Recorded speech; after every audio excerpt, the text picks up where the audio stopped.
A waitress used to give food secretly to a poor little girl every day. She said, "Quick, eat before the manager sees." And the girl replied, "Thank you. I was so hungry." Until one day, a young billionaire arrived with 3 police cars at the diner's door, and everything changed. The sky was starting to darken when David Walker parked his car in front of the Sunshine Diner.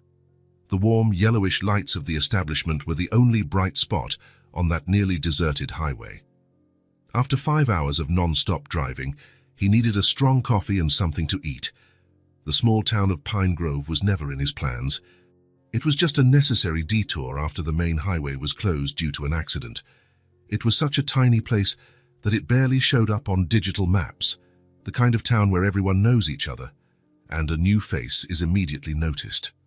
David straightened his expensive suit jacket before entering. Even though he was exhausted, he maintained the impeccable posture demanded by the business world.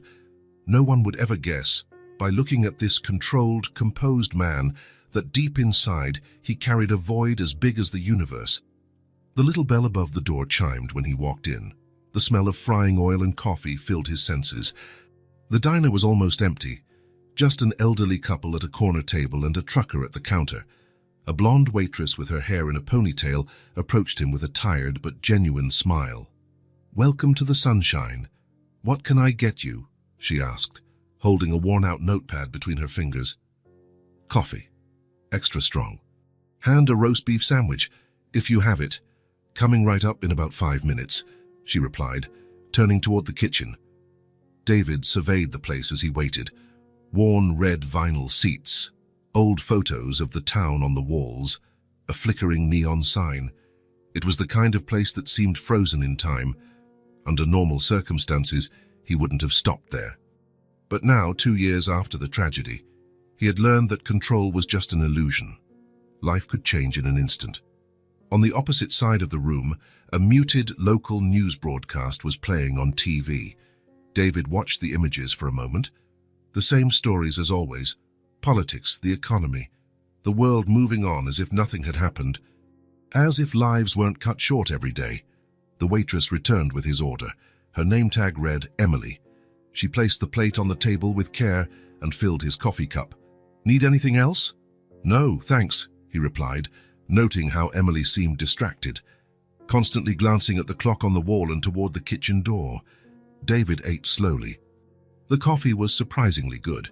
When he finished, he left a generous tip on the table and headed for the register. An older woman with gray hair served him efficiently. Her name tag said Debbie, and unlike Emily's, it had a small gold star, some sign of a long-time employee.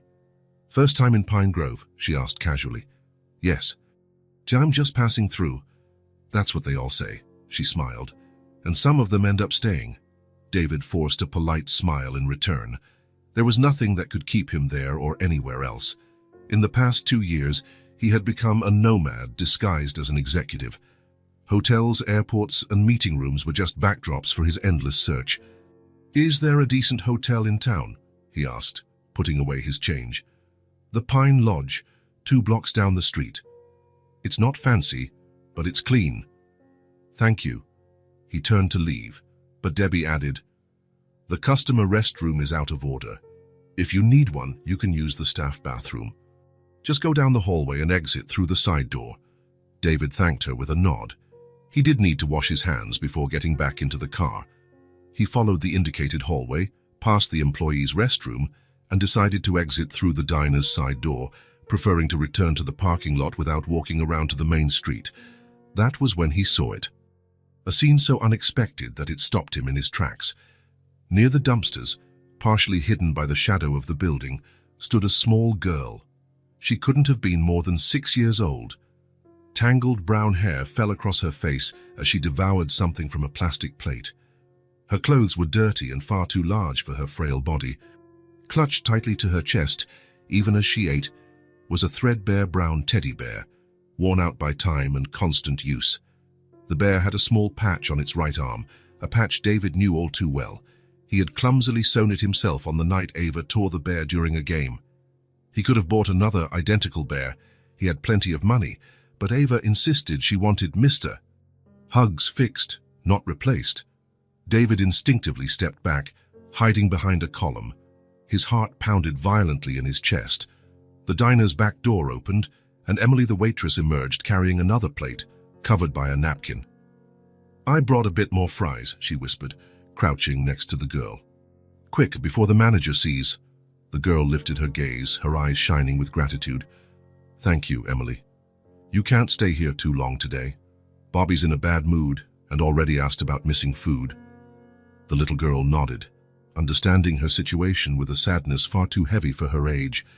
She set the plate on the ground for a moment, just to get a better grip on her teddy bear, never fully letting it go.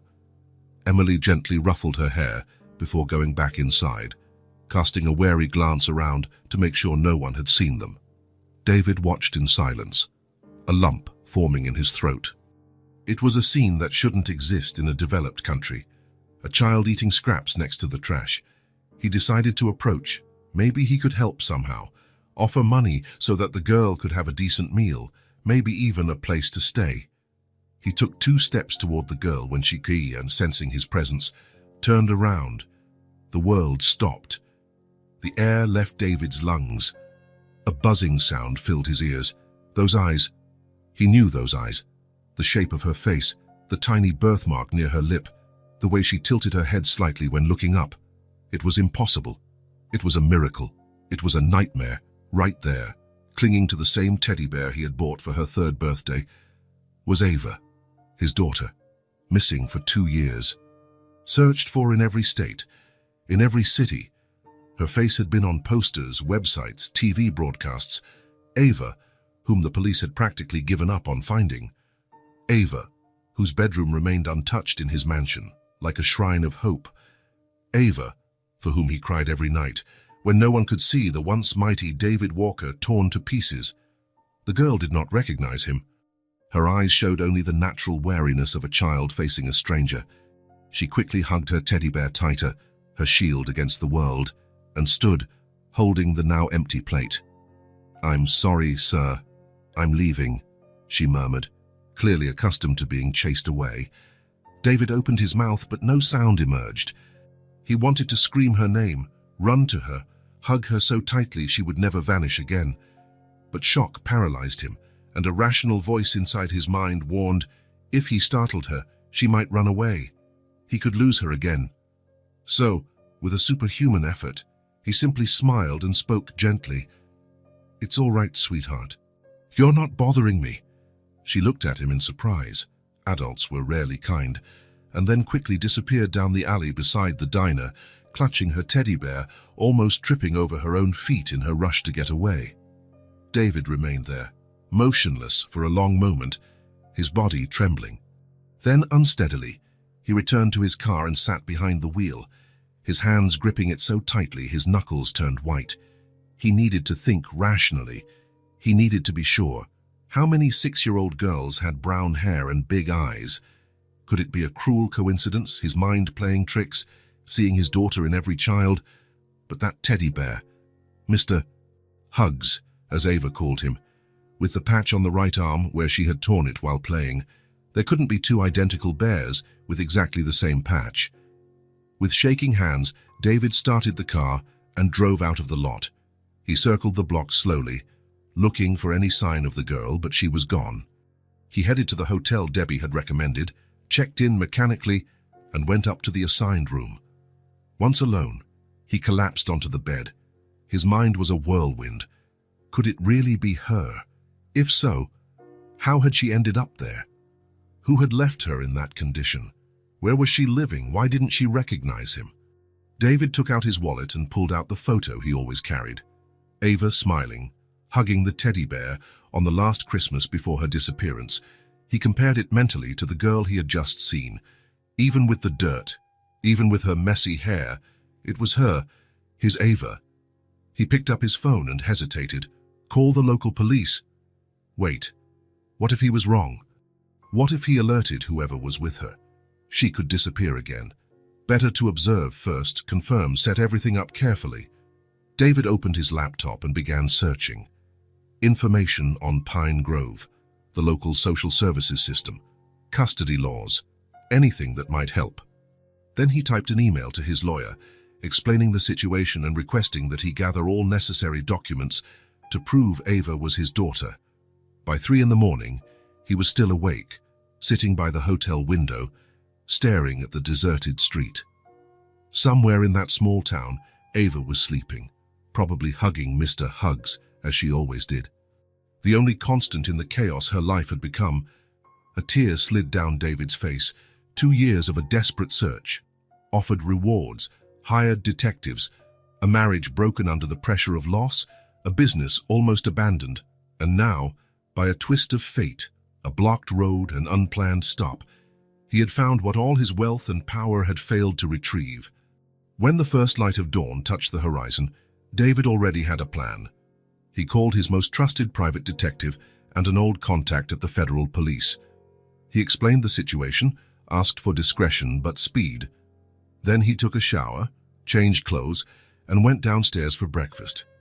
He was determined not to lose sight of Ava again. If necessary, he would camp in front of that diner for the next 6 months, but he was sure it wouldn't come to that. Today, if all went well, he would get his daughter back. And as for whoever had taken her, well, David Walker hadn't built an empire by being lenient with those who wronged him. Once Ava was safe, there would be time for justice or vengeance. He straightened his suit jacket and left the hotel, walking toward the Sunshine Diner. His heart pounded with a strange mix of hope and fear. But one thing was certain. He would not go home without his daughter. The morning sun had barely risen in the sky when David Walker parked in front of the Sunshine Diner. This time, however, he wasn't alone. 3 unmarked police cars, unmistakable to a keen eye, stopped right behind him. David had spent the entire night making phone calls. His lawyer emailed all the necessary documents: Ava's birth certificate, photographs, the missing person report, newspaper articles from that time. A friendship with a senator and the right contacts in the federal police sped up the process that would usually take days. No one wanted to be responsible for delaying a father's reunion with his missing child.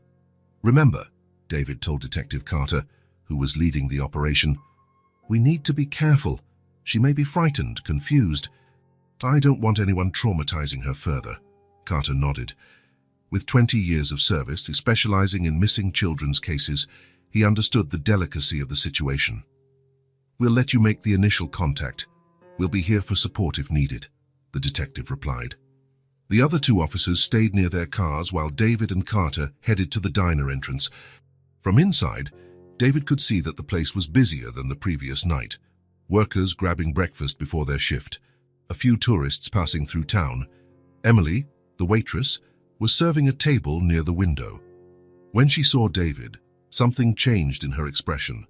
A brief flicker of recognition followed by worry. "She hasn't shown up yet," David said quietly to Carter. "Usually, at what time does this waitress feed the girl?" "Let's ask her directly," Carter replied. "The sooner we clarify this, the better." They walked into the diner. The bell above the door announced their arrival, drawing several customers' eyes. Emily froze for a second, then continued her work, avoiding looking at them. David and Carter sat at a table near the back door. Emily approached, visibly nervous. "Good morning. What can I get you?" she asked, her pencil trembling slightly in her hand. "Emily, we need to talk about the little girl," David said directly but quietly. "The one you feed out back." Her face went pale. "I don't know what you're talking about," she replied, quickly glancing toward the kitchen. Carter discreetly showed his badge. "You're not in trouble, ma'am. In fact, we need your help." Emily looked like she was about to cry. "Please, I was just trying to help. She's just a child and she was starving." "We know," David interrupted gently, "and it's admirable what you did. But that girl, she's my daughter." Emily's eyes widened. "Your daughter?" David took an enlarged copy of the missing person flyer from his folder. It showed Ava smiling, hugging her teddy bear, the same one she still carried. "She disappeared 2 years ago. I've been searching the entire country ever since." Emily looked at the photo, then back at David, finally noticing the resemblance, the eyes, the shape of the face. "My God," she whispered. "I never imagined. She never mentioned her parents." She only said she lived with an elderly woman who passed away. At that moment, the back door opened, and Ava timidly entered the diner. As always, her teddy bear was tightly clutched against her chest. Her eyes quickly found Emily, then noticed David and the detective. She froze, clearly considering running away. Emily made a subtle gesture for her to come closer. "It's okay, sweetie. These gentlemen want to speak with you." Ava approached hesitantly, squeezing her teddy bear even tighter. "Hello," Carter said kindly. "What's your name?" The girl looked at Emily as if asking permission to answer. "Go ahead," Emily encouraged her. "Lucy," the girl whispered, "but Mr. Huggs sometimes calls me Ava." David's heart pounded. She still remembered her real name, even if only as something the teddy bear told her. David leaned forward slightly, keeping his distance so as not to scare her. "Hi, Ava. My name is David." "I'm not Ava," she protested faintly. "I'm Lucy." "That teddy bear," David said, pointing gently. "He has a special name, doesn't he?" The girl nodded. "Mr. Huggs, and he has a patch on his right arm, right?" The girl's eyes widened. "How do you know?" "Because I fixed it when you tore it during a game," David replied, his voice breaking slightly. Just then, the two uniformed officers entered the diner. Ava, seeing them, ran behind Emily, clinging to her legs. "She's my friend, I don't want to go," she cried in fear. Emily placed a comforting hand on the girl's hair. "Shh, it's okay." David motioned for the officers to step back. They understood and went outside. Carter remained but moved away a bit, giving them space. Moving slowly, David approached and knelt down to Ava's level. "I've been looking for you for a long time," he said softly, tears in his eyes. He took out his wallet and showed her an old photo. In it, a younger Ava, about 4 years old, smiled, hugging the same teddy bear she clutched now. "Look, that was you," he said, holding out the photo. The girl stared at it for a long moment. Confusion and interest flickered in her eyes. She looked at the teddy bear in her arms, then at the photo, then back at David.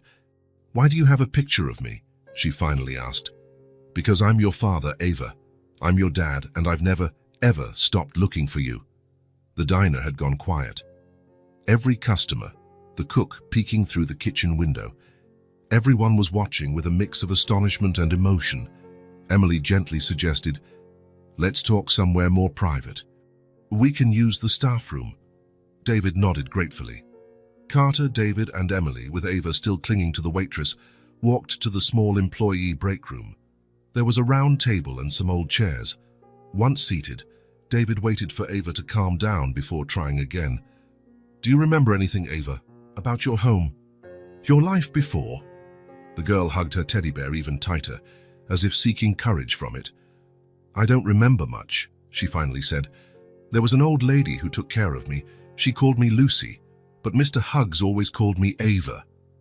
"What happened to that lady?" Carter asked gently. "She fell asleep and never woke up?" Ava answered simply. "I was alone in the house for a few days, but then a man came and said I couldn't stay there. I ran away because I was scared." "She's been coming to the diner since then," Emily added. "I saw her rummaging through the trash about 3 weeks ago. I started setting aside food for her. I couldn't let her go hungry." David hesitantly reached out, as if to touch Ava's cheek, but stopped halfway. "May I?" he asked. The girl didn't answer, but she didn't pull away. David gently touched her cheek, moving a strand of hair away from her face. "Your mother had the same eyes," he said quietly. "Every day I looked at your picture and prayed to find you. And now, here you are." "Are you going to take me away?" Ava asked, her voice small. "I'm taking you home," David replied. "Back to your room, with all your toys. Mr. Huggs will be happy to go back there."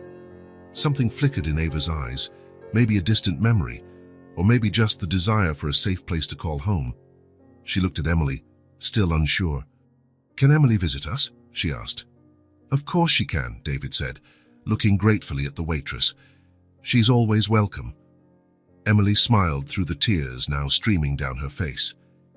"You'll be okay, sweetie," she told the girl. "Your dad came for you. It's a miracle." A miracle, David thought, after 2 years of nightmares, an unexpected miracle at a roadside diner. The sun was high in the sky when David and Ava left the diner. A small crowd that had gathered outside watched the scene with curiosity and emotion. Some people even clapped, not fully understanding what was happening. Emily walked them to the sidewalk to say goodbye, discreetly wiping away tears with her apron. "I'll come visit you," she promised, hugging Ava one last time. "And when you're back home, far from here, you can call me any time." Ava nodded, still clutching her teddy bear as if it were her only certainty in a world changing far too fast. David gently placed a hand on his daughter's shoulder, guiding her to the car. "First, let's go to the mall to buy you some clothes," he explained, opening the passenger door. Ava looked at the luxurious car with hesitation. "It's really nice," she said, sounding intimidated. "It's just a car," David replied with a smile. "Come on, I'll help you with the seatbelt." During the drive, David kept glancing at Ava from the corner of his eye. She remained quiet, gazing out the window, occasionally whispering something to Mr. Huggs. So small, so fragile, yet somehow so strong. 2 years living God knows how, and she still had that special spark in her eyes. The neighboring town's mall wasn't huge, but it had enough for immediate needs. David parked and took Ava's hand, which she didn't resist. "What are we buying?" she finally asked, breaking the silence. "Everything you need. Clothes, shoes, a comfy pajama. Maybe a toy if you'd like." Ava's eyes lit up briefly at the mention of toys, but she didn't ask for anything. David realized she had probably forgotten how to ask, to want, to hope for good things. At the first children's clothing store, the sales assistant looked curiously at Ava in her oversized, dirty clothes, hugging a worn teddy bear. Noticing this discomfort, David quickly explained, "We're traveling and our luggage got lost. We need a complete wardrobe for my daughter." The sales assistant immediately shifted into professional mode, bringing out dresses, tops, shorts, socks, all in cheerful colors. Ava looked at the items with admiration and a bit of confusion. "Can I choose?" she asked, her voice barely audible. "Of course," David said. "Pick whatever you like best." Slowly, Ava began pointing to a few pieces: a light blue dress, a t-shirt with stars, pink shorts. Her choices were modest, as if she feared asking for too much. Discreetly, David added more items, ensuring she had everything she needed. In the shoe section, Ava chose a pair of purple sneakers that lit up when she walked. For the first time since they'd been reunited, a genuine smile lit up her face when she tried them on, taking a few steps to see the flashing lights. "Look, Mr. Huggs," she exclaimed to the teddy bear. "Magic shoes." David felt his heart fill with emotion. He wanted to say so much, ask so much, but he held back. There would be time for everything. For now, the important thing was to make her feel safe. After buying enough clothes for several weeks, they stopped by the food court. Ava looked wide-eyed at all the options. "What do you want to eat?" David asked. She hesitated, looking at the many restaurants. Can I have fries?" "You can have whatever you want," he replied, leading her to a fast food counter where he ordered a kids combo with fries, chicken nuggets, and a chocolate milkshake. Ava ate slowly, savoring each bite as if it were a precious treasure. David watched as she discreetly offered one fry to Mr. Huggs, placing it near the bear's nose before eating it herself. "Is he hungry too?" David asked softly. Ava nodded. "He always takes care of me. Now I take care of him." After lunch, they visited a toy store. David told her she could pick a present. After wandering the aisles in awe, Ava chose a small toy doctor kit. "It's to take care of Mr. Huggs when he's hurt," she explained seriously. By late afternoon, they returned to the hotel. David had changed his single room for a suite with 2 bedrooms so Ava could have her own space. The receptionist, noticing the girl with the worn teddy bear, smiled and handed her a small complimentary pack of cookies. In the suite, David organized the bags while Ava timidly explored the room. "You can take a bath now," he suggested. "Then we can order dinner." Ava looked at the luxurious bathroom with its gleaming tiles and large tub. "Can I fill the tub?" "Of course, I'll help you." David filled the tub with warm water, adding the kids' bubble bath they'd bought. A layer of fragrant foam formed on the surface. Ava watched in wonder. "What about Mr. Huggs? He can stay out here taking care of your new clothes, David suggested. Ava seemed to consider that for a moment, then nodded and carefully placed the teddy bear on the bed. It was the first time she had set him aside since David found her. "I'll be right back, Mr. Hugs," she whispered to the toy. The bath was long and relaxing. David helped wash Ava's hair, gently detangling knots that had likely been ignored for a long time. Then he wrapped her in a fluffy towel and let her choose which pajamas she wanted to wear. She chose one with stars and a moon on it. While Ava got dressed, David ordered room service, tomato soup, sandwiches, and a chocolate dessert. They ate while watching a cartoon on the TV. Gradually, Ava's small body showed signs of weariness. Her eyes grew heavy, and she yawned frequently. "I think it's bedtime," David said, gently moving a damp strand of hair from her face. He guided her to the smaller bedroom in the suite, where he had put away her new clothes in the closet, and placed Mr. Hugs on the pillow.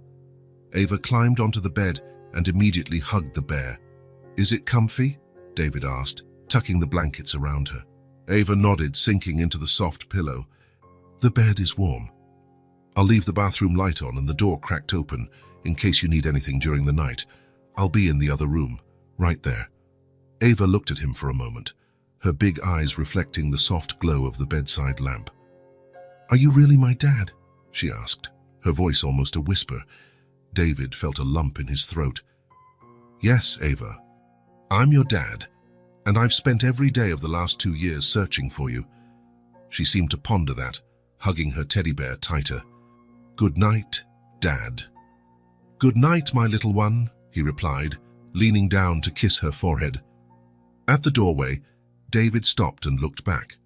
Ava was already drifting off, her eyes closing heavily. For the first time in years, she would sleep in a clean, warm bed with a full stomach, clean clothes, and the safety of knowing she was no longer alone in the world. In the dark hallway, David finally allowed his tears to fall, tears of relief, happiness, and hope. Tomorrow would be another day, the start of a new life for both of them. The golden morning light streamed through the curtains as Ava opened her eyes. For a moment, she felt confused by the unfamiliar surroundings, the white ceiling, the soft sheets, the hum of the air conditioner. Then it all came back to her. The man who claimed to be her father, the shopping trip, the warm bath, the comfortable bed. Instinctively, she pulled Mr.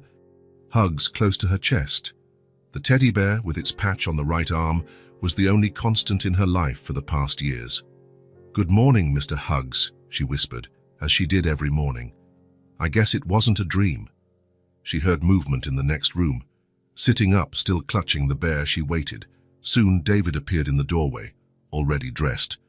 "Good morning, Ava," he smiled. "Did you sleep well?" She nodded shyly.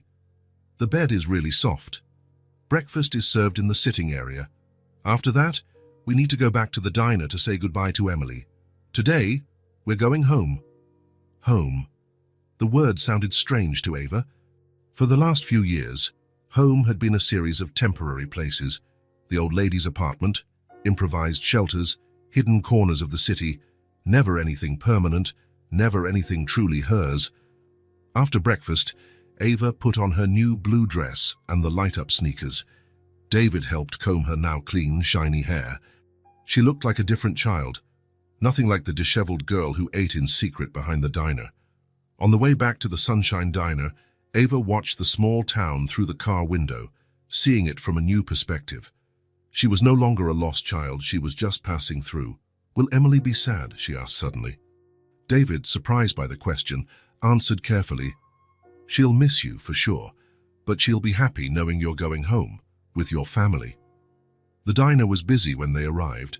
Emily was serving customers with her usual efficiency, but her face lit up when she saw Ava walk in.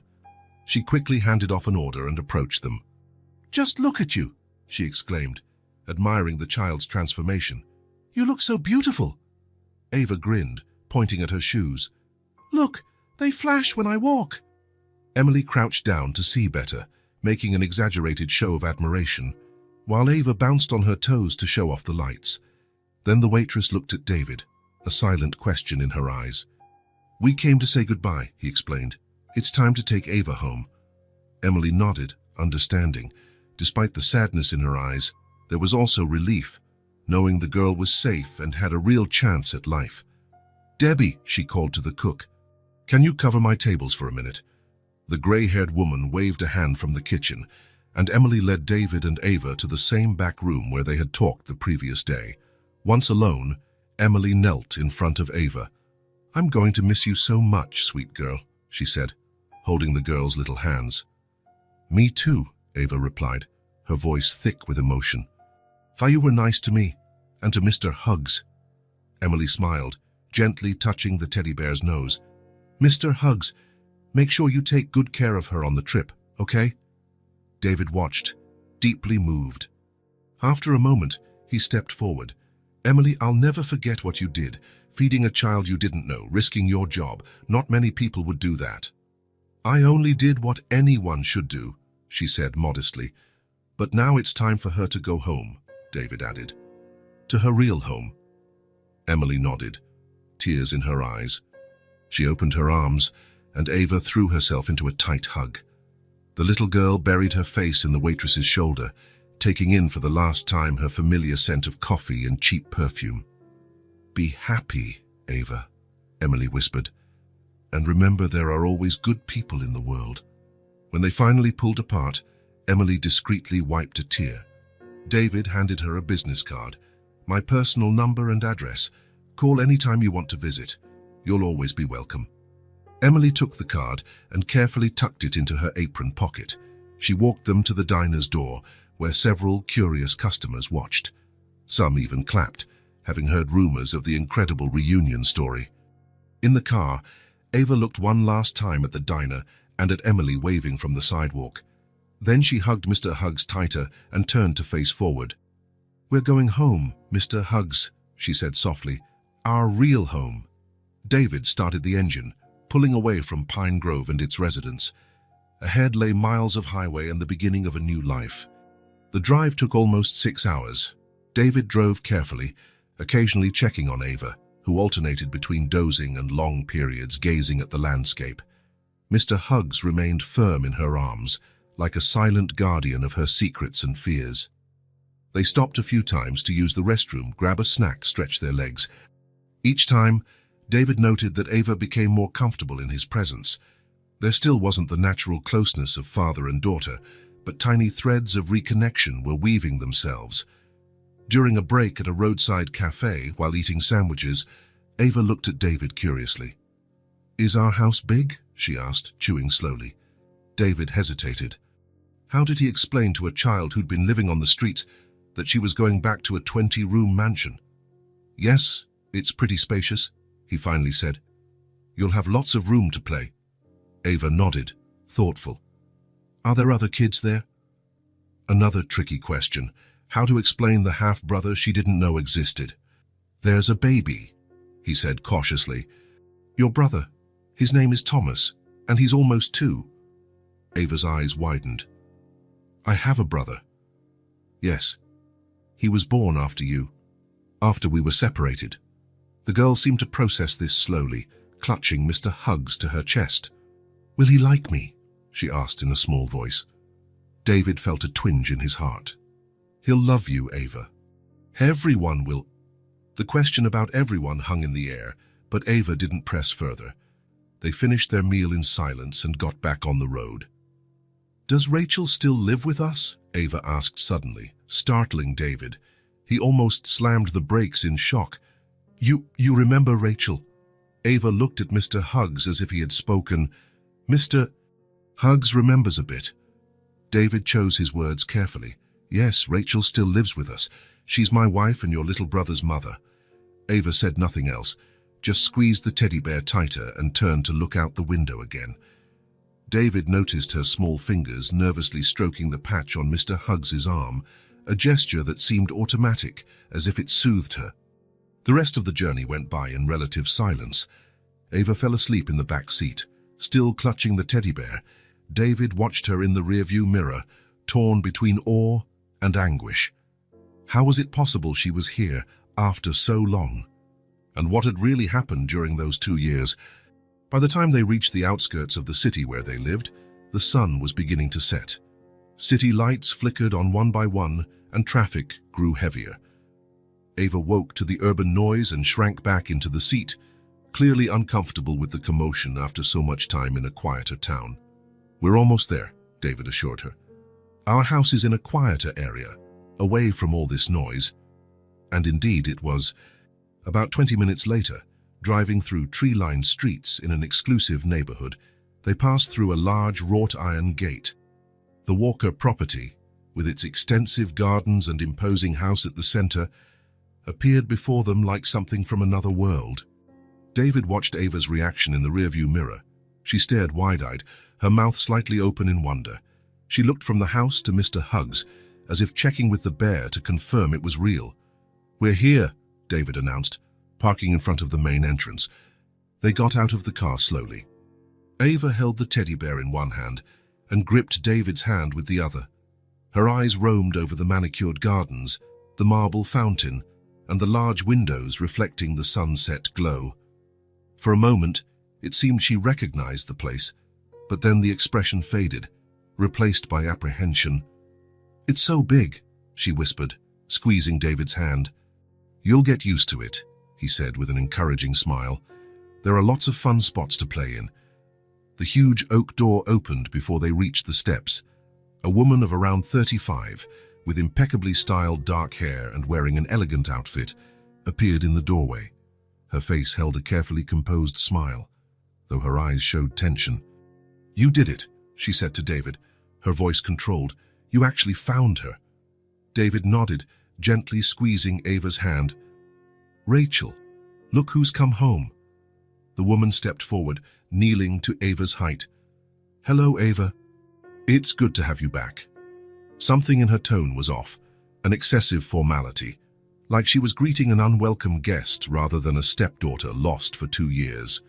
David noticed, but attributed it to the tension of the situation. Ava stood still, staring at Rachel with growing unease. Her small body began trembling slightly, and she tightened her grip on David's hand with surprising strength. Then something unexpected happened. A hot liquid trickled down Ava's leg, forming a puddle on the marble floor.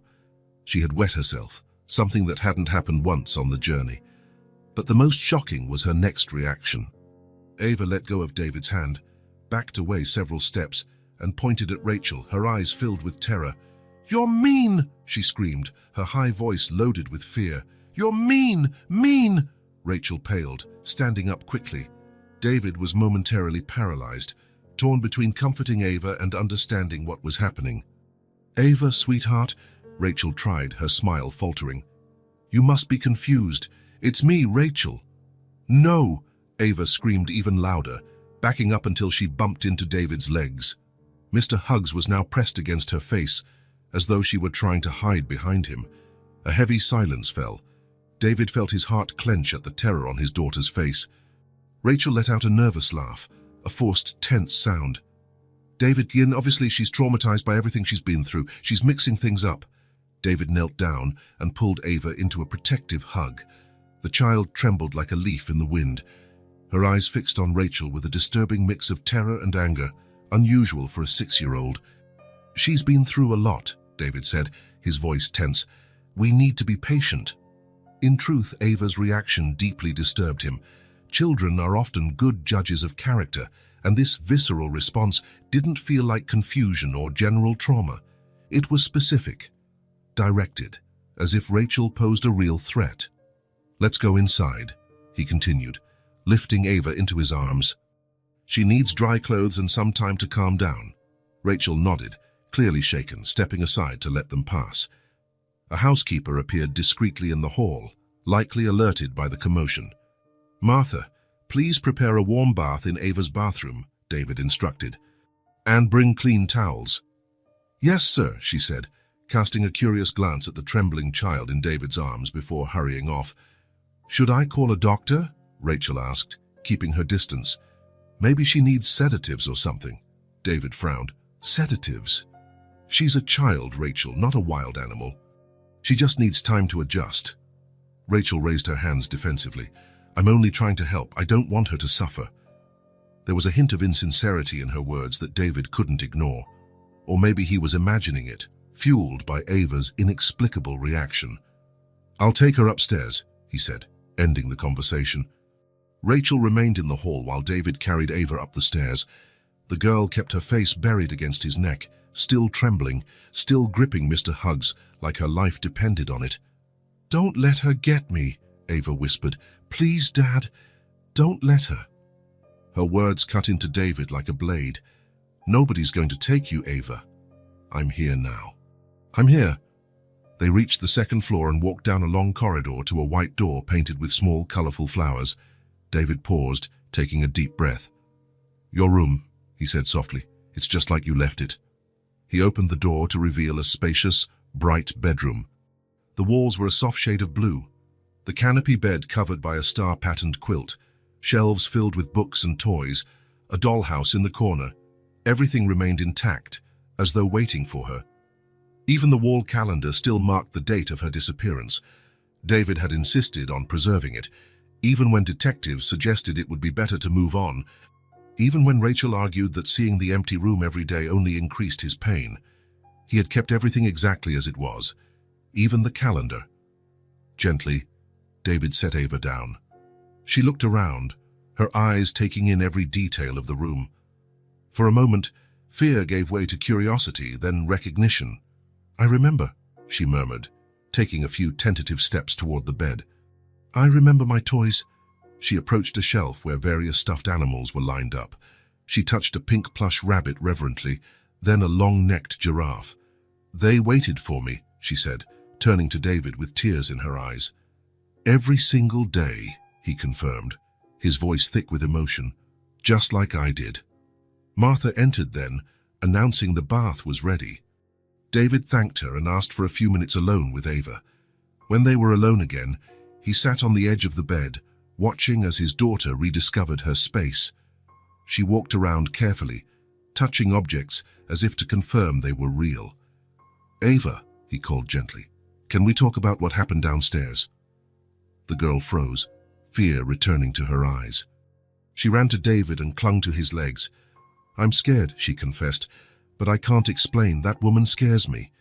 David stroked her hair, deep in thought. Something was very wrong here, but he didn't want to push Ava, not now when she was still so fragile and scared. "It's all right," he assured her. "You're safe now." After her bath and a change into clean clothes, David left Ava to explore her room while he went to speak with Rachel. He found her in the living room, a glass of whiskey in her hand, her face tense. "How is she?" Rachel asked when she saw him. "Confused? Frightened?" David paused, choosing his words. "Rachel, that reaction, it wasn't normal." Rachel took a long sip of her drink. "She's been through a massive trauma, David. Children create all kinds of stories to cope with things they can't understand. You know that." "Yes, but think about it," Rachel interrupted. "She was living on the streets, probably saw horrible things. Who knows what's in her head when she sees me? Maybe I remind her of someone who hurt her." The explanation made sense. Rachel had always been rational, practical. It was one of the traits David had admired in her, especially during the dark months after Ava disappeared, when he nearly lost his mind with grief. "Where's Thomas?" he asked, changing the subject. "With the nanny.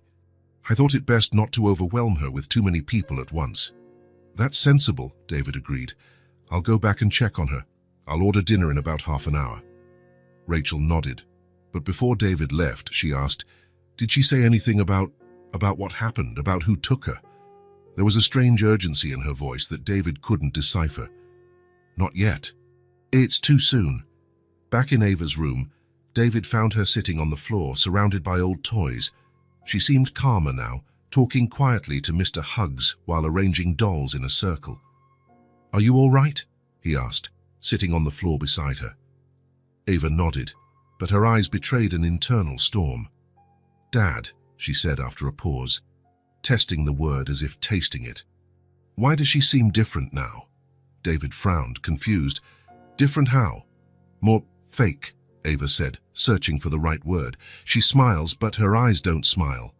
It was a surprisingly perceptive observation for a 6-year-old, and exactly what David had noticed as well, though he hadn't put it into words. "Sometimes when people are nervous, they look different," he explained, trying to be fair. "Rachel is happy you're back, but also worried about how you're feeling." Ava didn't seem convinced.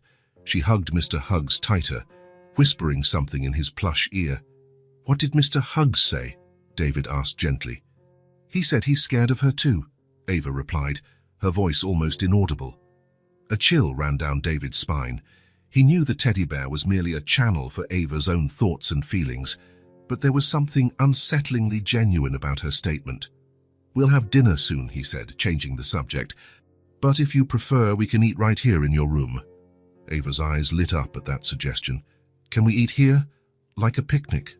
"Just like a picnic," David smiled. "Just you, me, and Mr. Huggs."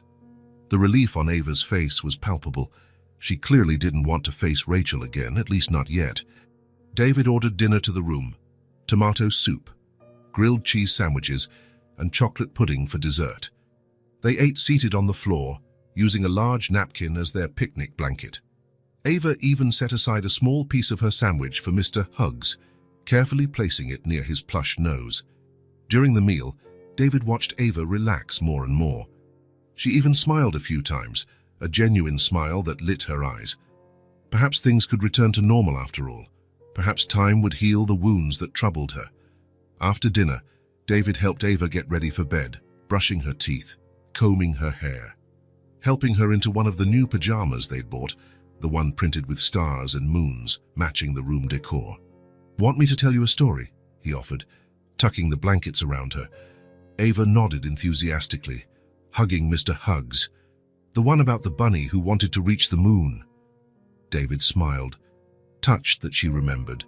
It had been her favorite story before she disappeared, one he'd made up just for her. "Once upon a time," he began, "there was a little bunny who looked up at the sky every night." By the time he finished, Ava was almost asleep. David kissed her forehead softly. "Good night, my little one." "Good night, Dad," she murmured, half asleep. "Mr. Huggs says he's happy we're home?" "I am too," David replied, choking back emotion. He left the door ajar and a soft light on in the hallway, in case she woke up disoriented during the night. Then he headed to his own room, physically and emotionally drained. Rachel was already in bed, supposedly reading a book, or pretending to read, as her eyes remained still on the page. "She's asleep?" she asked without looking up. "Yes," David replied, sitting on the edge of the bed. "Rachel, we need to talk about her reaction." Rachel closed the book with a sigh. "David, she's been through tremendous trauma. She needs time, maybe therapy. It's normal for her to be confused, frightened." "It's not just that," he insisted. "There's something specific about you that terrifies her. And I can't understand why. Maybe I remind her of someone," Rachel repeated. "Or maybe she's jealous. She comes back and finds another woman in her mother's place, and a brother who has all your attention." The explanation made sense, yet it still didn't seem enough to justify the terror in Ava's eyes. "Let's just give it time," Rachel concluded, touching David's arm. "She'll get used to me again. Everything will go back to normal." Later, while Rachel slept, David lay awake, staring at the ceiling. Through the partially open door, he could hear Ava's soft breathing in the adjacent room. His daughter, finally home. A miracle he had prayed for daily over 2 long years, but instead of pure relief, he felt growing unease. Ava's words, "You're mean," echoed in his mind, along with her comments about Rachel seeming fake, her eyes not matching her smile. Children are intuitive, David thought. They sense things adults often overlook. Silently, he got up and went to Ava's room. She slept peacefully, hugging Mr. Huggs. Her face wore a calm expression he hadn't seen since finding her. Perhaps, away from Rachel, she felt truly safe. "I'll find out what's going on," he whispered. "I'll protect you, no matter who from." Watching his daughter sleep, David knew he would do anything to keep her safe, even if that meant questioning everything and everyone around him, including his own wife. 3 days passed since Ava's arrival at the mansion. 3 days during which she barely left her room, preferring the safety of that familiar space to being around Rachel. She ate her meals there, played there, and only ventured into the garden when she was sure her stepmother wasn't nearby.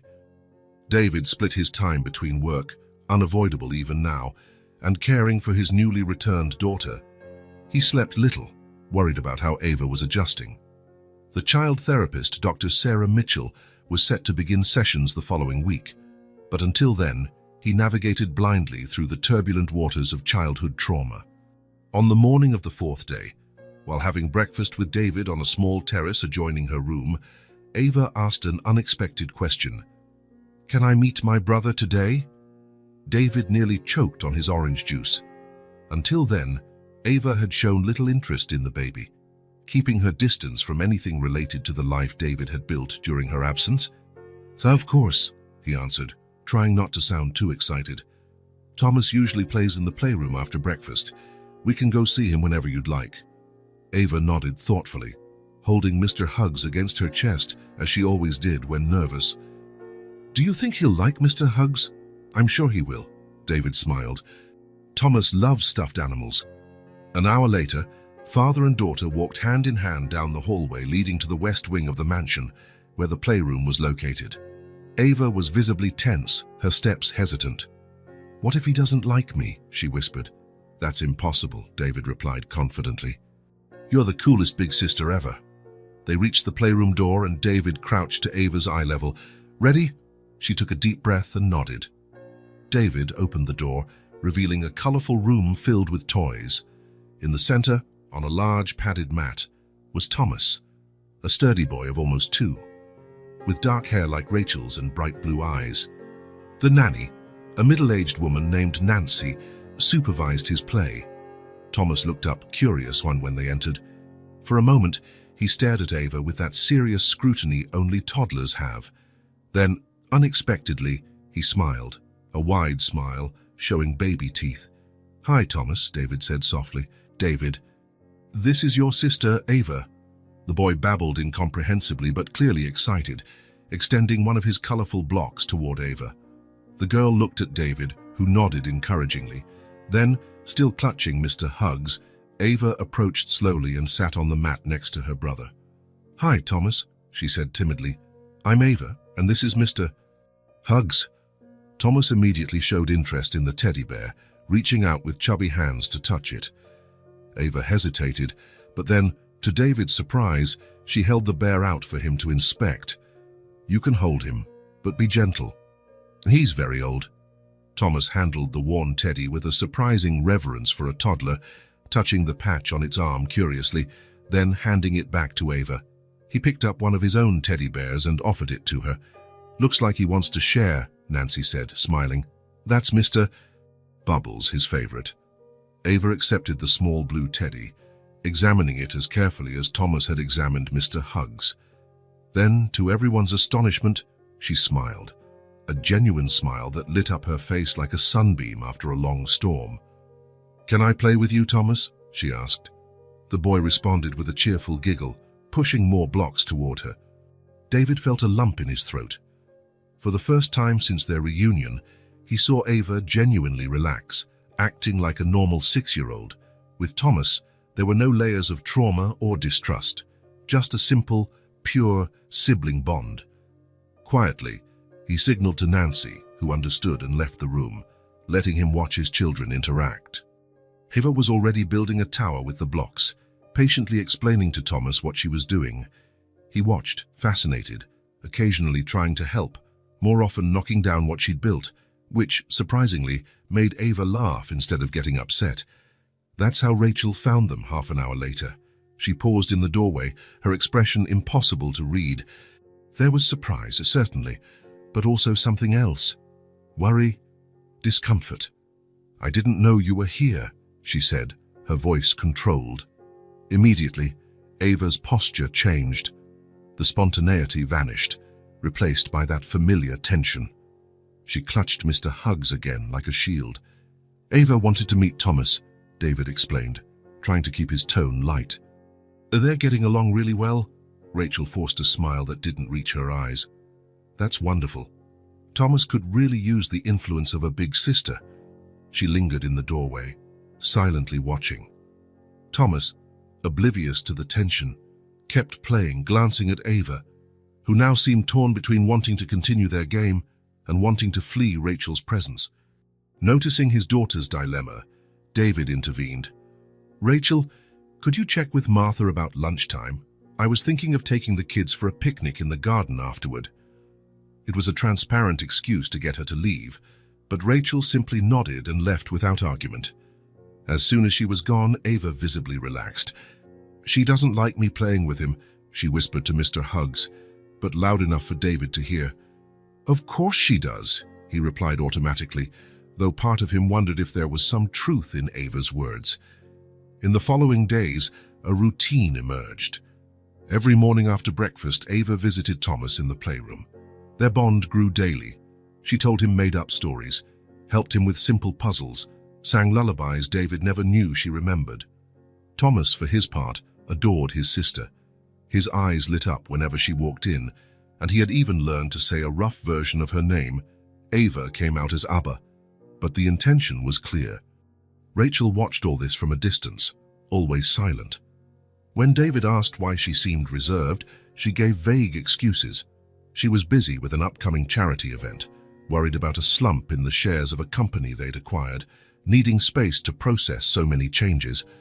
But her eyes never left Ava when they were in the same room, especially when the girl interacted with Thomas. There was something in that gaze that unsettled David, not exactly jealousy, but something more complex, something like fear. Doctor. Sarah Mitchell's office had soft green walls, large windows letting in natural light, and a small fountain that produced a soothing trickle of water. Colorful cushions lay scattered on the floor, along with a sandbox filled with miniatures and shelves of carefully arranged books and toys. It was a space designed to make children feel safe and comfortable. Ava walked in, clutching David's hand, with Mr. Huggs held tightly to her chest. Her eyes swept the room warily, scanning every detail as though searching for hidden threats, a habit developed during her years away. "Hello, Ava," Dr. Mitchell said, a woman in her early 40s with short brown hair and a gentle smile. "I'm very happy to meet you and Mr. Huggs." Ava didn't reply, only held the teddy closer. "I'll wait outside," David said, crouching to Ava's eye level. "Dr. Sarah just wants to talk a bit. I'll be right here if you need me." A brief panic flitted across Ava's face. "Mr. Huggs can stay with me." "Of course he can," the therapist answered before David could. "In fact, I was hoping to meet him too. I hear he's very special." The strategy worked. Ava looked at the bear as if consulting him, then nodded slightly. "He says it's okay." David kissed his daughter's forehead and left, his heart tight with a mix of hope and anxiety. Dr. Mitchell came highly recommended, specializing in childhood trauma. If anyone could help Ava process whatever happened, it was her.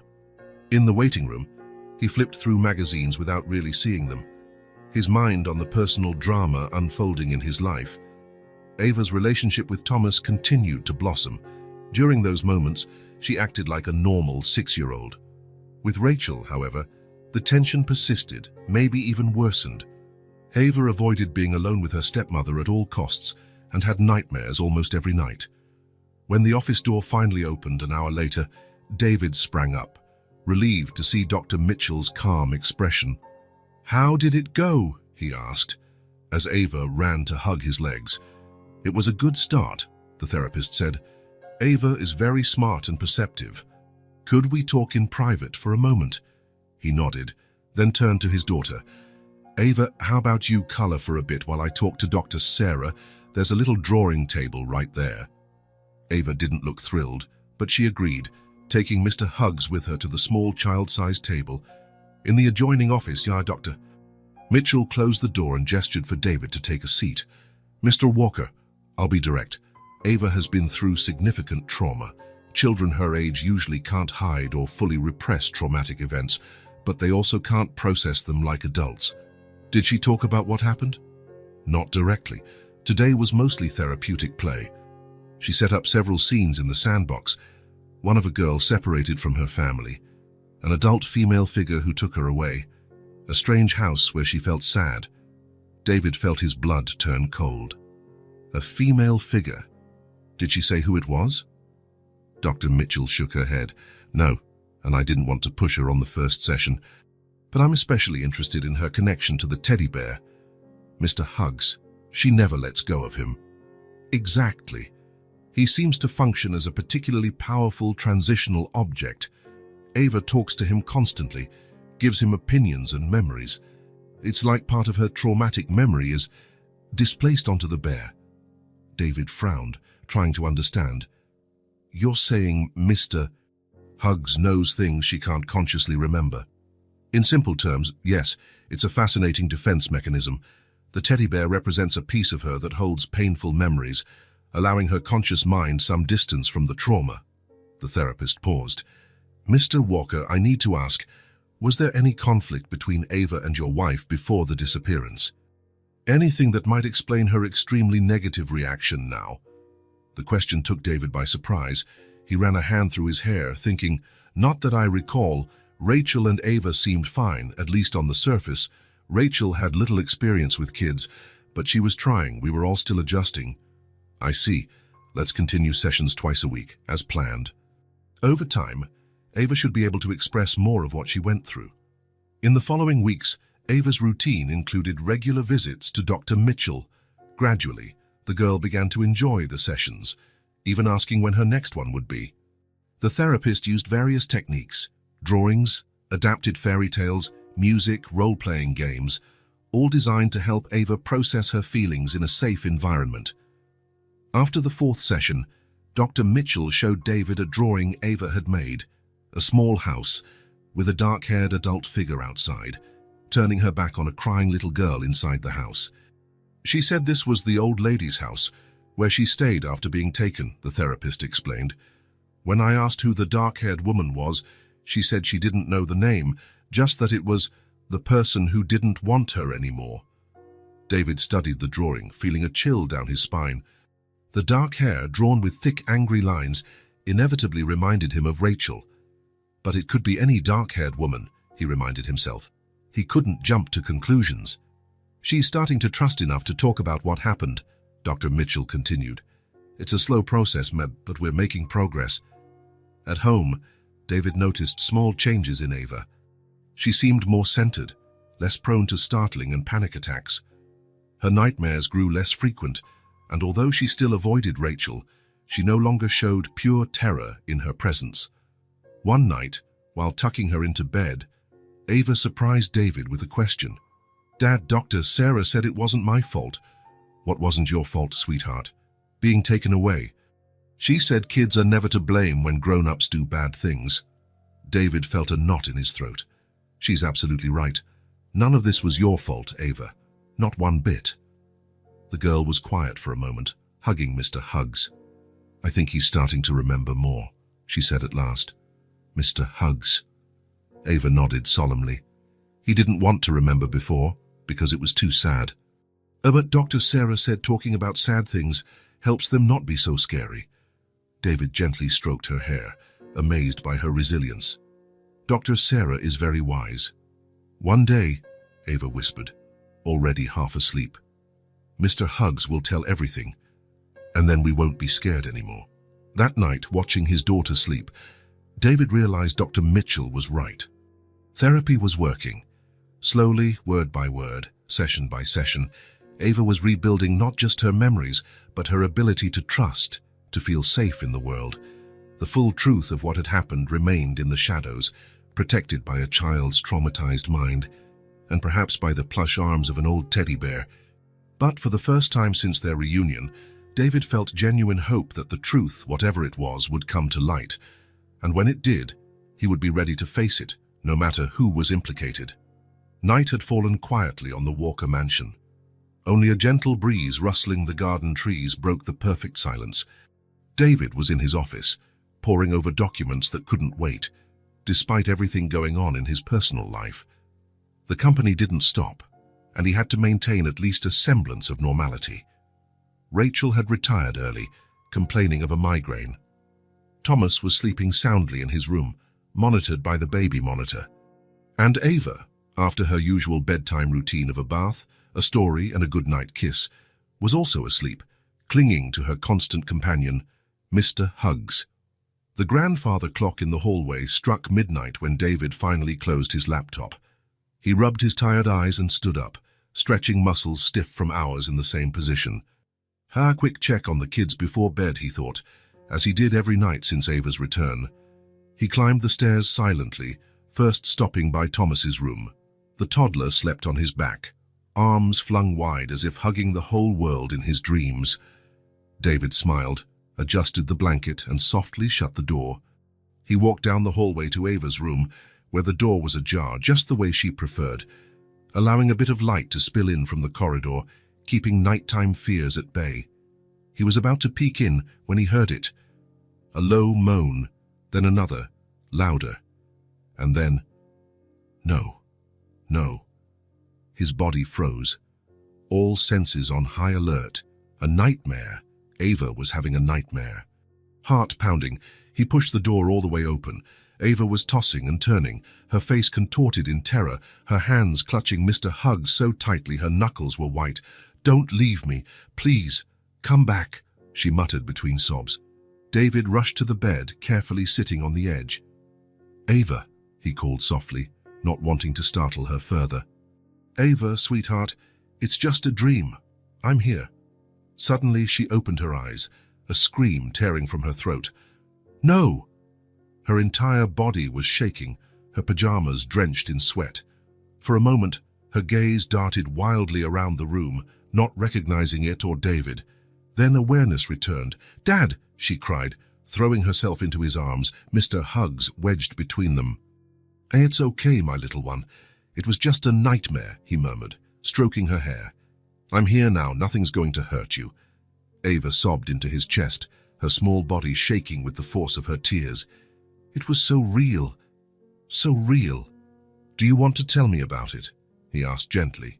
She pulled back a little, looking at Mr. Huggs as if searching for courage within him. Tears still trailed down her face, staining her star-patterned pajamas. "She was there again," Ava whispered. "Who was there, Ava?" The girl's eyes were full of fear and confusion. "Rachel." The name hung in the air between them, laden with implications David did not want to face. But he had to. For Ava. "What was Rachel doing in your dream?" he asked, keeping his voice calm, though his heart raced. Ava took a deep breath. Then another sob escaped. "She took me away." "Took you away? How?" The question came out sharper than he intended, and he immediately softened his tone. "Can you tell me more?" Ava glanced at the teddy bear, as if double-checking whether she should continue. A small nod, as though Mr. Huggs granted permission. "She grabbed me from my bed, said we were going on a trip. I didn't want to go, but she said it was a surprise." Ava paused, squeezing Mr. Huggs more tightly. Then, "It's all right, sweetheart. You can tell me." The next words came out in a choked whisper, thick with fear. "She left me there. Said you didn't want me anymore." Fresh tears fell. "Said you had Thomas now, and you didn't need me." David felt something break inside him, a physical pain that spread from his chest to every part of his body. It was like the world had stopped spinning, frozen in that dreadful moment of clarity. "Ava," he said, his voice trembling slightly, Was that just a dream, or—" The little girl shook her head frantically. "It wasn't a dream. Mr. Huggs remembers too. She left us and went away." David pulled his daughter into a tight embrace, his own body beginning to shake. Silent tears rolled down his cheeks as his mind processed the unthinkable. Rachel, his wife. The woman who had cried by his side when Ava disappeared. The woman who comforted him through sleepless nights of despair. The woman who had joined in the search efforts, public appeals, interviews. Could it be possible? Could she have known all along where Ava was, because she was the one who took her? "She said you had another baby," Ava continued, words muffled against her father's chest. "That I was just in the way. That the old lady would take care of me, but you'd never see me again." The old lady, the elderly woman who, Ava said, took care of her until she passed away. Was she an accomplice, or just someone Rachel manipulated to keep Ava? "I'll never let anyone take you again," David promised, his voice trembling with rage and determination. "Never again, Ava." He rocked her gently, humming an old lullaby that used to soothe her as a baby. Slowly, the sobs subsided, her breathing steadied. "Would you like some warm milk?" he asked once she was calmer. Ava nodded against his chest. "Mr. Huggs wants some too." "Then let's go to the kitchen, both of you, far away from nightmares." He lifted her, one arm under her legs, the other supporting her back. So light, so fragile. How could anyone harm such an innocent creature? They tiptoed down the stairs, avoiding the hallway that led to the master suite where Rachel slept, or pretended to sleep. In the kitchen, David settled Ava on the counter as he heated some milk, adding a bit of honey and cinnamon, just as she liked. "Dad," Ava said, holding the cup in both hands, Mr. Huggs in her lap. "Do you believe me?" The question caught him off guard. Her voice was so full of insecurity, so much doubt, as if she expected him to reject her as well, like in the nightmare or memory she had just relived. "I believe you, Ava," he said firmly. "I'll always believe you." She nodded, seeming lighter. She took a sip of milk. A drop dribbled down the corner of her mouth, and David gently wiped it away with his thumb. Holding his daughter in his arms, feeling her little heart beating against his, David Walker made a decision. He didn't yet know exactly what had happened, but he was certain of one thing. If Rachel had any involvement in Ava's disappearance, she would pay. No matter the cost, no matter the consequences. But first, he had to protect his daughter. At any cost. The sun had barely risen when David went downstairs to the kitchen. He hadn't slept after Ava's ordeal, spending the rest of the night watching over her sleep and spiraling into ever darker thoughts. When he saw she was finally resting peacefully, he went to his office and, spending hours researching similar cases, child custody laws, and kidnapping penalties. The mansion was still quiet. The staff wouldn't arrive for a few more hours. David brewed strong coffee and sat at the kitchen table, rubbing his weary face. Ava's words echoed like a dreadful mantra in his mind. "She left me there. Said you didn't want me anymore." Could it be true? Could Rachel, his wife, the woman he shared a life with, have done something so monstrous? It seemed almost inconceivable, and yet it all made awful sense.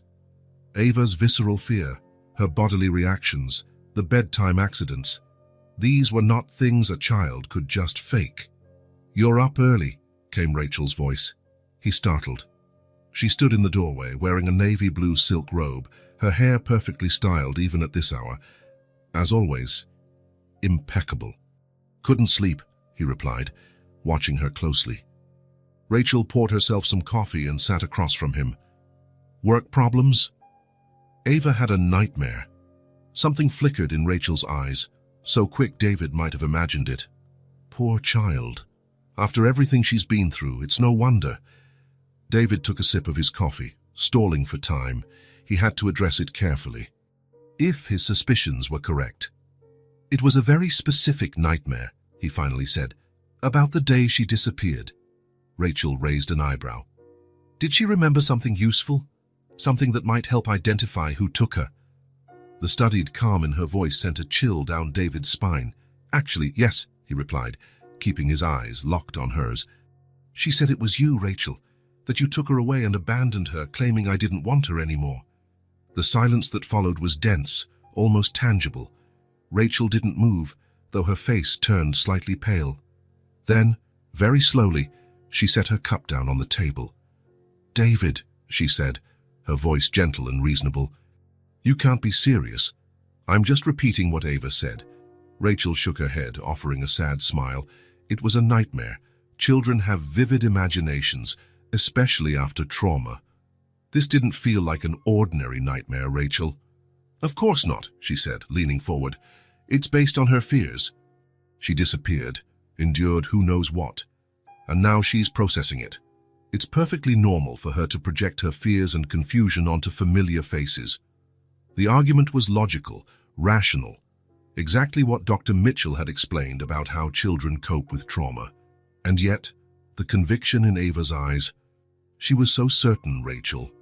So detailed. Rachel sighed with apparent infinite patience. Darling, think about it. Why would I do that? What motive would I have to hurt Ava? She is a lovely child. We were just beginning to bond. Maybe you didn't want a stepdaughter, David suggested, his voice harsher than he intended. Maybe you wanted your own family, without reminders of the past. Rachel's face flickered with hurt. Is that what you think of me? After everything we've been through? David hesitated. Doubt consumed him. If she was lying, she was an outstanding actress. If she was truthful, he was wrongly accusing the woman who supported him during the worst 2 years of his life. I'm confused, Rachel. Terrified. I don't know what to think.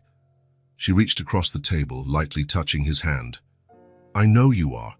It's an impossible situation, but we have to think about Ava now. She's traumatized, confused. She needs stability, not more drama. What do you suggest? Increase her therapy sessions. Give her all the love and security we can. And, Rachel hesitated, then smiled. A calculated smile, David thought. I was saving a surprise, but I think now might be a good time. I bought a collection of new toys for her, a little kid's science lab, those magnetic blocks she was admiring in a magazine. I'm sure she'll forget all about her nightmare once she has so many new things to enjoy. Toys? David almost laughed at the absurdity. You think toys will make her forget? It's not about the toys themselves, David.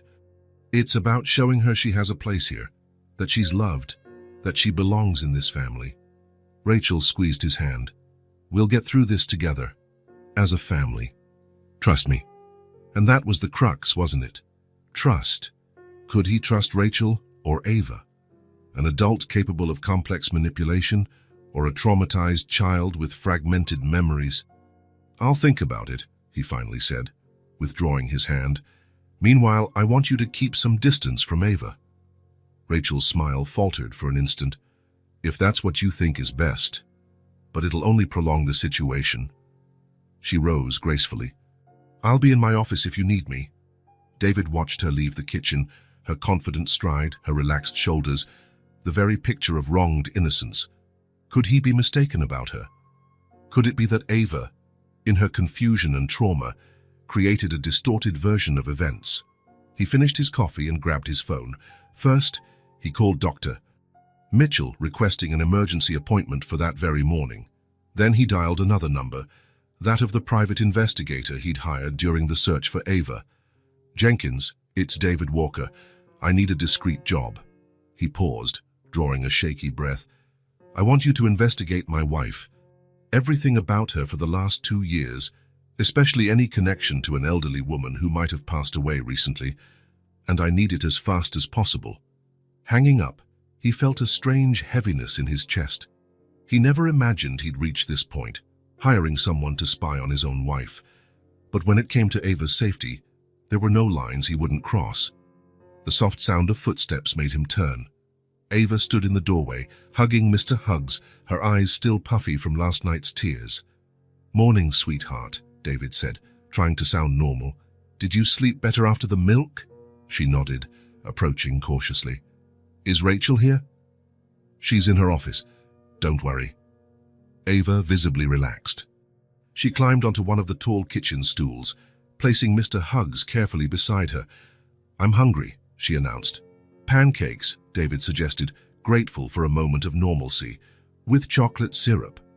And strawberries, he said, already gathering ingredients. While he prepared breakfast, David watched his daughter, so small, so fragile, yet so strong. She had survived something many adults couldn't endure, and she had found her way back home despite every obstacle. Mr. Huggs says you believe us, Ava said suddenly, her voice too serious for a child so young. David paused, turning to look at her. I do believe you, and I'm going to find out exactly what happened, Ava. I promise. A small smile curved her lips. Not quite happiness, but relief. Security. I know you will, she said simply, hugging the teddy bear. In that moment, David knew it didn't matter who was at fault or how painful the truth was. He would uncover it for Ava, for the lost time and for the justice they both deserved. The next morning dawned grey and cold, as if the sky itself mirrored the tension hanging over the Walker mansion. David had slept little, his dreams haunted by visions of Rachel taking Ava away while he stood frozen, unable to move or shout. Breakfast was tense and silent. Rachel tried multiple times to strike up casual conversation, as though the confrontation the day before hadn't happened. David responded with monosyllables, his eyes rarely meeting hers. Ava ate quickly and asked to return to her room, clearly uncomfortable with her stepmother's presence. "I have an important meeting today," David announced, checking his watch. "I can't postpone it." "Of course," Rachel replied with a sympathetic smile. "Don't worry, I'll keep an eye on the children." The reaction was instant. David's expression hardened. "Nancy will watch Thomas. Ava's coming with me." "You're taking a child to a business meeting?" "David, be reasonable." "She can wait in the reception area with Martha," he said, referring to his secretary. "She'll have books, a tablet, plenty to keep her occupied." Rachel narrowed her eyes for a fraction of a second, but quickly regained her composure. "If you think that's best, I do," he said bluntly. 30 minutes later, David and Ava were in the car heading downtown. The girl clutched Mr. Huggs in her lap, absent-mindedly stroking the patch on his arm. "Dad," she said suddenly, "Mr. Huggs thinks you two are going to split up."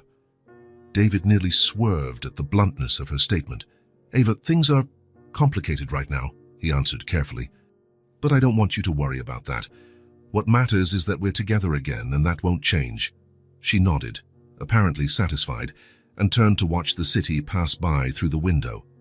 At the office, David set Ava up in the room adjoining his own, where Martha, his trusted secretary of over a decade, was delighted to finally meet the famous Ava she'd heard so much about during the 2-year search. The meeting lasted longer than David expected. Technical issues, contractual clauses, financial projections. Everything seemed trivial compared to his personal drama, but he maintained a professional demeanor to the end. Finally, with the contracts signed and handshakes exchanged, David hurried back to his office, where he found Ava asleep on the couch, Mr. Huggs securely in her arms. "Ava," he called gently, stroking her hair. "Let's go home, sweetheart." She opened her eyes groggily. "All done?" "Yes. Now we have some important things to take care of." On the way back, David realized he had forgotten the folder with documents he needed to sign at home. "I left some important papers at the mansion," he said. "We'll have to swing by quickly and pick them up." "That's okay, Mr. Huggs doesn't mind." David drove back to the mansion, noticing Rachel's car was already there. "Ava, wait here for just a minute, okay? I'll grab the documents from my office."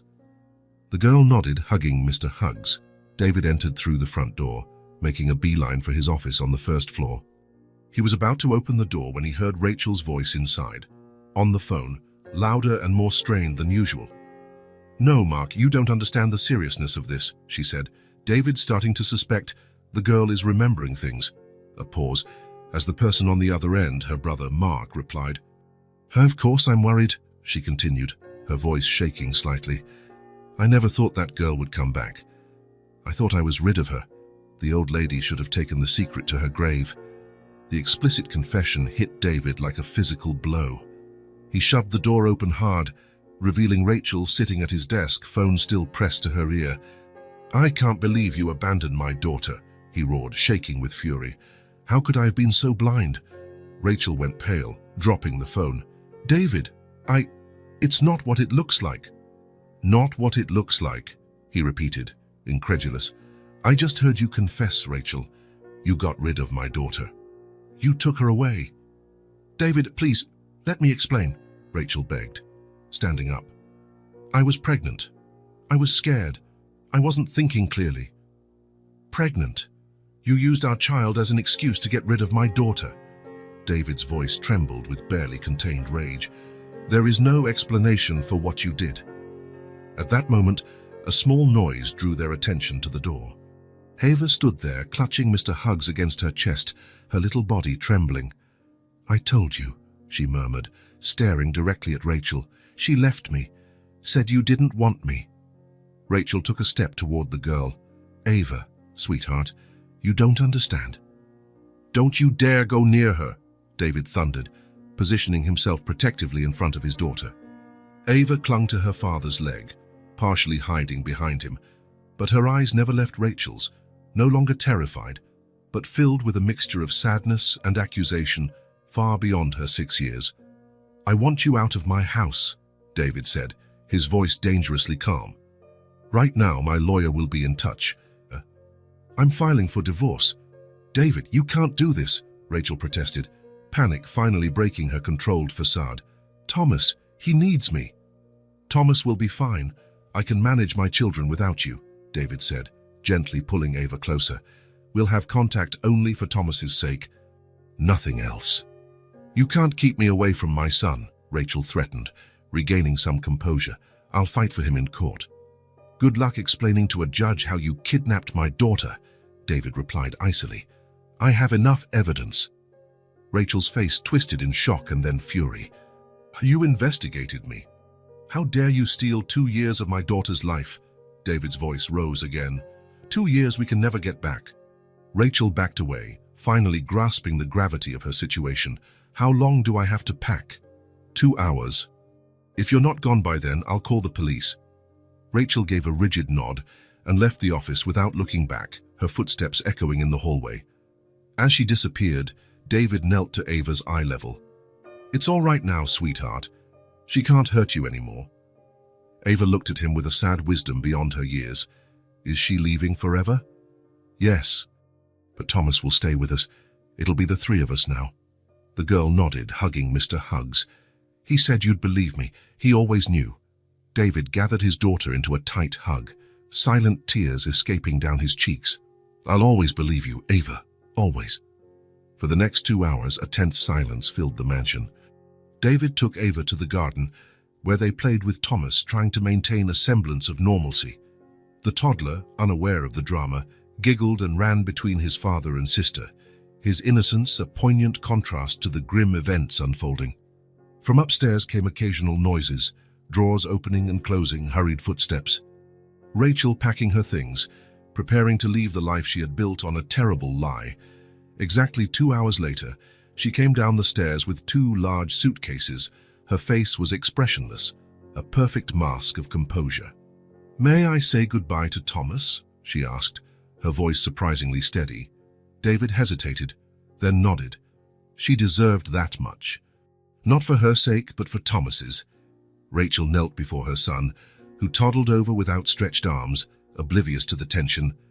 "Mommy's going away for a few days, sweetheart," she told him, her voice finally betraying emotion. "But I'll see you again soon." Thomas hugged her tightly in that all-encompassing way only small children can. Rachel closed her eyes for a moment, as if absorbing his innocence for the last time. When she rose, she glanced briefly at Ava, who stood back, holding Mr. Huggs and David's leg. "I'm sorry," Rachel murmured, barely audible. It wasn't clear if she spoke to David, Ava, or herself. Then she picked up her luggage and walked out without a backward glance. The echo of the closing door resonated through the mansion like a final period on a sentence. David exhaled a breath he hadn't realized he was holding. He looked at his children, Thomas confused, Ava solemn but relieved, and knew a painful chapter of their lives had ended. A new, more hopeful one was just beginning. "How about a snack?" he suggested, holding out his hands to them. "I think we have chocolate ice cream in the freezer." As they headed to the kitchen together, David knew the road ahead would be challenging. There would be legal matters, emotional trauma to address, explanations to give. But the truth, painful as it was, had finally come to light. And with truth came the possibility of healing, of rebuilding. A new beginning for his once broken family, now finally reunited. 3 months had passed since Rachel's departure. 3 months of adjustments, therapy sessions, small triumphs, and occasional setbacks. The Walker mansion had a different atmosphere now, lighter, more genuine, as though the absence of secrets had purified the very air. The divorce proceedings were in motion, complicated by the criminal charges David had filed against Rachel for Ava's abduction. His former detective, Jenkins, had gathered enough evidence to form a solid case, including bank records, statements from neighbors of the late Mrs. Winters, and even the inadvertently recorded phone confession through the mansion's security system. Rachel had hired expensive lawyers and was trying to negotiate a plea deal to avoid jail time, offering to relinquish custody of Thomas in exchange for dropping the criminal charges. David was inclined to accept, not for her sake, but to spare the children the trauma of a public trial. Thomas, almost 2.5 now, sometimes asked about his mother. David answered as honestly as possible for a child so young. "Mommy lives somewhere else now, but she still loves you." The little boy accepted this with a toddler's natural adaptability, helped by the strong bond he'd developed with Ava. And Ava, she blossomed a bit more each day. Dr. Mitchell was impressed by her resilience and emotional insight. Mr. Hugs remained her constant companion, but she no longer needed him to speak of her traumatic experiences. Her nightmares were rare now, and if they came, she knew she could run to her dad's room for comfort.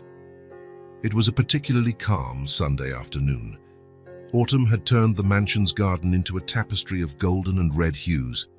Thomas was napping, carefully watched by Nancy, the nanny. David was working on some documents on the veranda, occasionally glancing at Ava, who played in the grass with Mr. Hugs. She'd created a small imaginary world out there, with the teddy bear as the main character of elaborate adventures. David smiled as he listened to her narrate, in a loud, confident voice, the tale of a brave bear rescuing a princess from a haunted castle. Her creativity never ceased to amaze him. Setting his papers aside, David walked down the porch steps to join her. There was something he needed to say, something he'd rehearsed in his mind for weeks. Dr. Mitchell had suggested it would be important for both of their healing processes. "May I join you?" he asked, gesturing to a spot on the grass beside her. Ava smiled. "Sure. Mr. Hugs and I are planning a big adventure." David sat, watching for a moment as she carefully arranged some fallen leaves around the teddy bear, as if they were props for her story. The patch on Mr. Hugs's arm had been reinforced recently.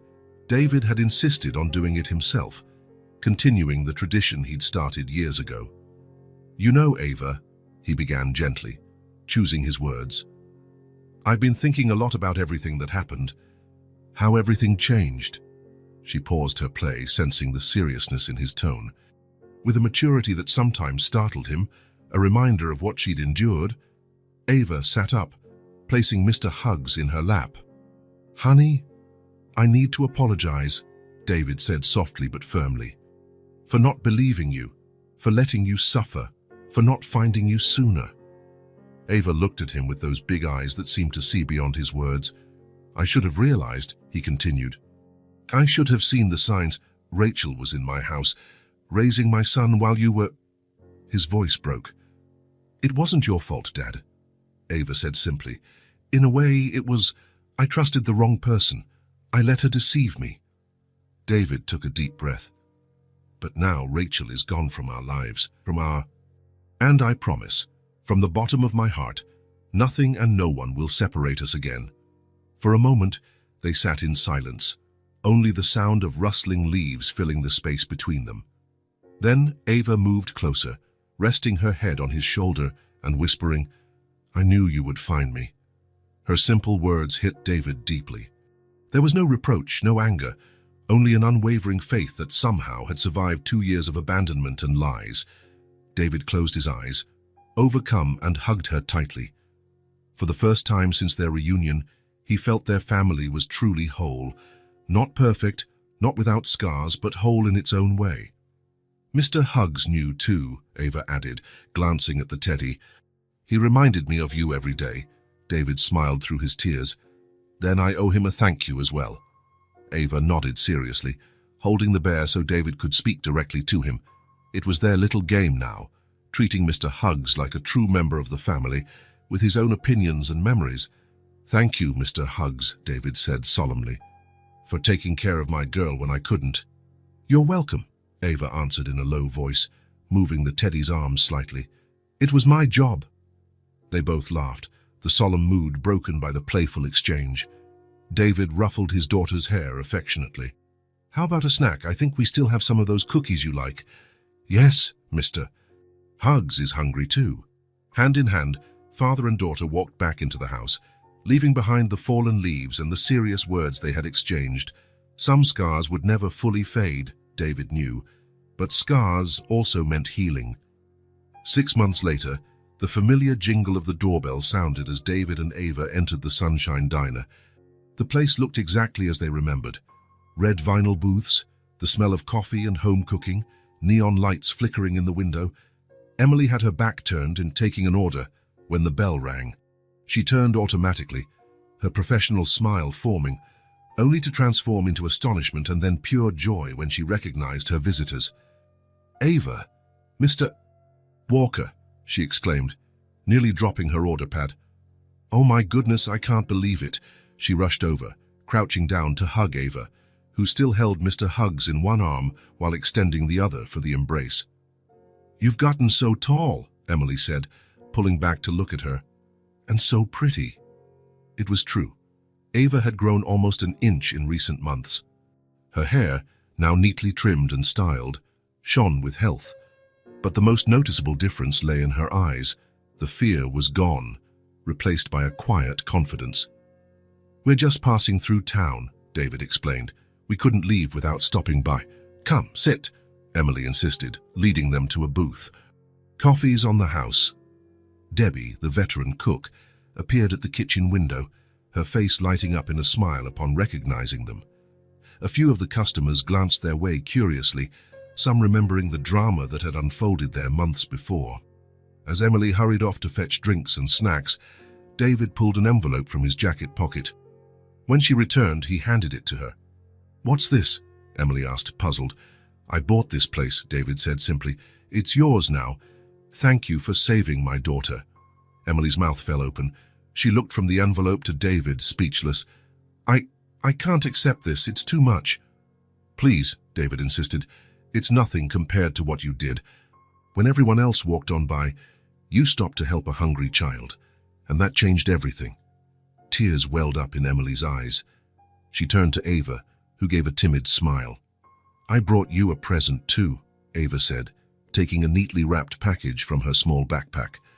Emily opened it carefully.